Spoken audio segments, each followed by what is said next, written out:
Welcome to episode 3 of our educational series on real estate taxation basics.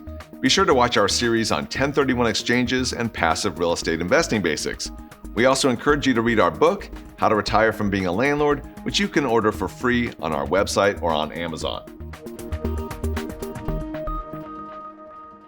As Rick mentioned, we have an entire series of videos dedicated to 1031 exchanges. But in this module, we want to touch on a few other ways you can avoid or defer capital gains taxes when selling a property. Let's start with your home. In 1997, Congress repealed and replaced the old rollover provision of Section 1034 with the current tax-free exclusion under Section 121. As a result, in most circumstances, you can sell your home and exclude up to $250,000 from your capital gains, or $500,000 for a married couple.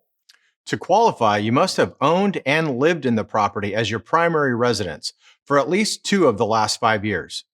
Next is the installment sale rule. Under Section 453, you can sell your investment property on an installment basis to defer paying capital gains taxes to the years when installment payments actually are received. This strategy is also known as seller financing. In addition to the risk of the buyer possibly defaulting on his or her installment payment, in a 453 sale, you cannot defer your depreciation recapture tax, which is payable in the year you sold your property. Even worse, unlike a 1031 strategy, you cannot avoid paying the tax by exchanging until you pass away. Installment sales merely defer taxes until payments are received. For a deeper dive into the strategy known as deferred sales trust, see episode 11 in our 1031 series. Finally, 1031 exchanges have a close cousin, Section 1033. We certainly hope you won't need to rely on a 1033 exchange because it typically means that a government entity has taken your real estate, or there's been some other involuntary conversion of your property.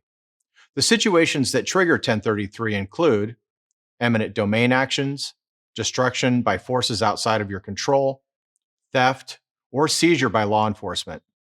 Unlike the broad allowance for replacement property under Section 1031, Section 1033 requires that the new property be functionally similar and of the same use as the converted property.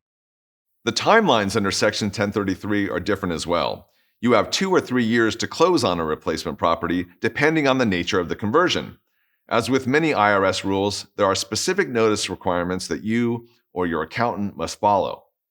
Of course, deferring capital gains tax after a condemnation or involuntary conversion is only necessary if the situation produced an otherwise taxable gain, such as an insurance payout. That summarizes the 3 most common ways to avoid or defer recognition of gain for real estate without doing a 1031 exchange.